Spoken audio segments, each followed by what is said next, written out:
Hi guys! So ngayon, gusto kong magluto and wala kayong choice kundi sumama. Ngayon may ingay sa labas and I'm very sorry for that kasi may ginagawang kalsada sa labas. So, yeah. That's how this audio is gonna be. So, let's hope for the best. And today we're going to make some gnocchi. And to be honest, I haven't had the chance to try an actual one. So, yeah. Let's hope for the best. Wish me luck on this one. Actually, matagal ko na siyang nakikita sa feed ko. And, you know, feeling ko lahat ng mga nakikita ko sa feed ko kaya kong gawin and madali lang. So, good luck to me on this one. So, without further ado, let's make some gnocchi.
So while waiting for our potatoes to boil, we're going to prepare the other ingredients that we will be needing.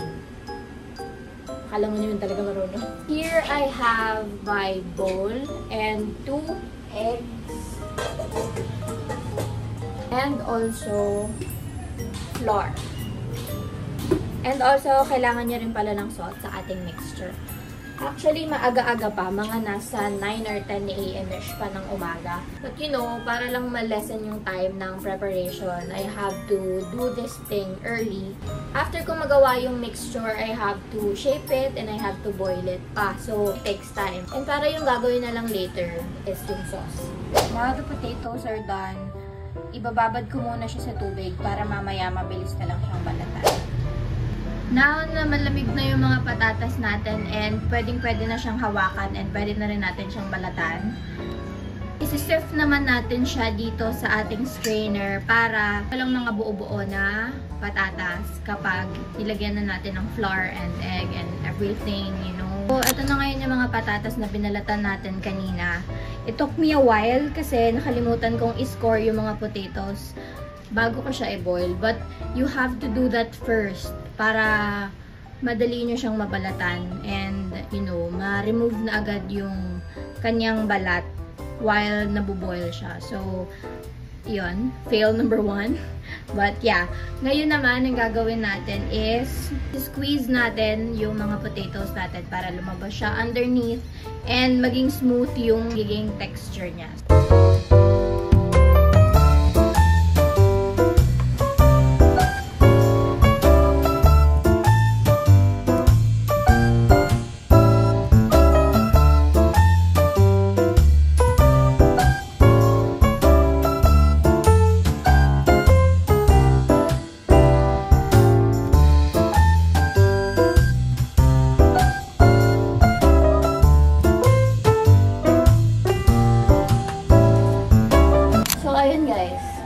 After nating ma-sift itong potatoes, ngayon we'll add naman yung ating flour, salt, and yung ating 2 eggs. Pagod na ako. So ito guys, pag ako nagluluto, hindi ako gumagamit ng mga measurements. Tansya-tansya lang talaga, eyeball lang talaga. So, kung ginagaya nyo ako, kung gusto nyo akong gayahin, hindi ko kayo tinuturuan, pero bahala na kayo. Ano lang yan siya? Trust your gut feeling, you know, magagawa mo rin yan.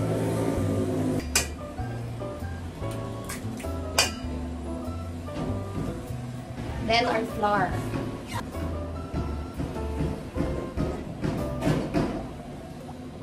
Konti lang muna para pang room for improvement. Next would be salt. Konti lang talaga. Onting-onti lang. It looks like that. I don't know if you can see, but we'll mix it now.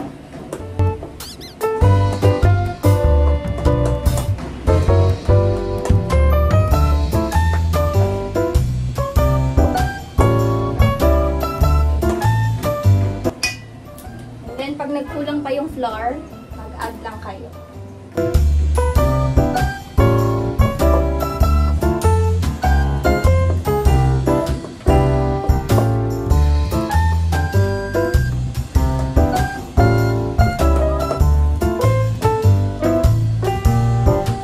Siyempre, alalayan nyo lang sa flour kasi ayaw nyo naman na thick yung magiging texture ng ating dough, ng ating pasta.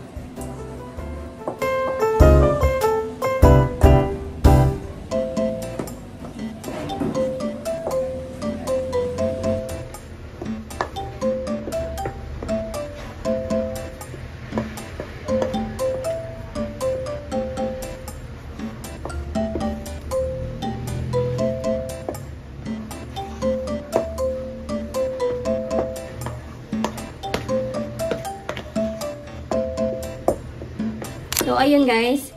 After manid nung dough, kailangan hindi siya super thick.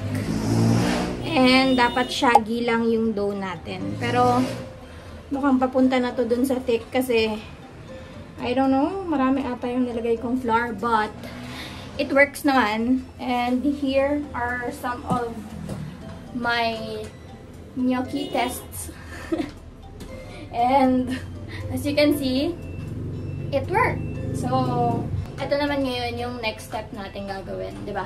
After kneading, mukha na akong construction worker. So, transfer lang muna natin sila dito sa lalagyan and then we'll continue doing more.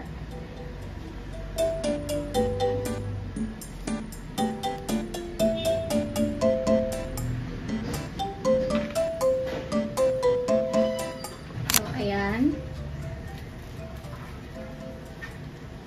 Ilagay lang tayo ng onting flour para lang ma-coat yung surface. And then, we'll get some dough.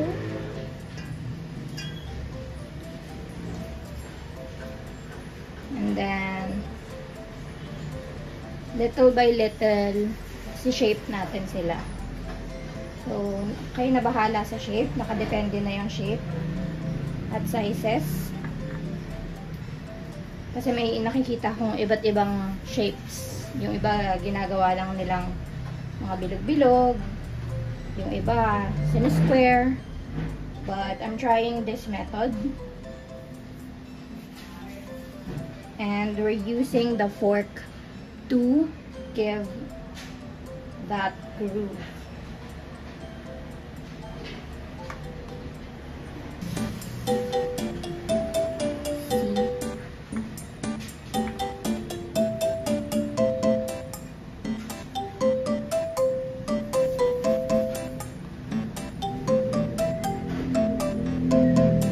So, it's okay kung hindi nyo makuha yung shape. Pwede nyo naman siyang ulitin. Pero kung ayaw nyo na, go lang. Kayo bahala. But yeah. This is the end goal. I don't know if you can see it, but yeah.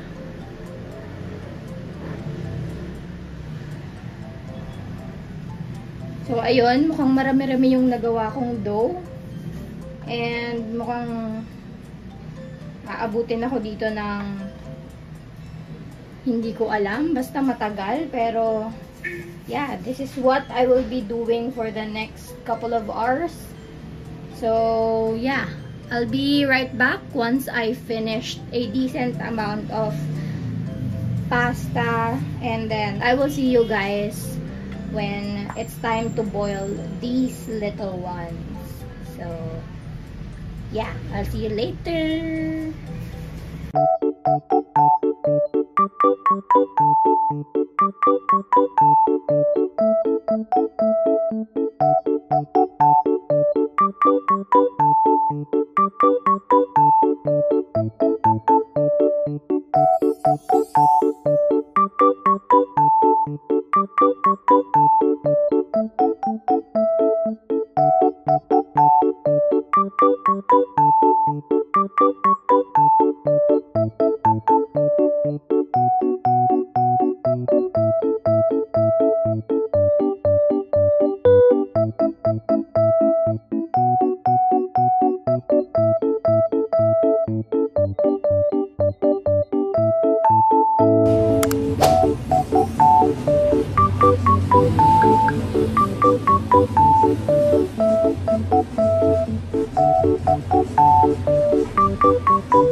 how our gnocchi looks like.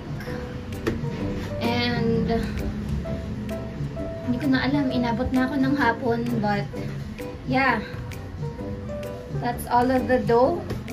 And it's tiring, to be honest.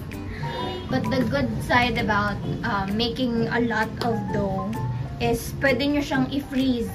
And it will last for many months. But not too long, ha? Pero pwede siyang magstay ng ilang months. So, since very, ano siya, very meticulous siya and very mahirap siyang gawin pala.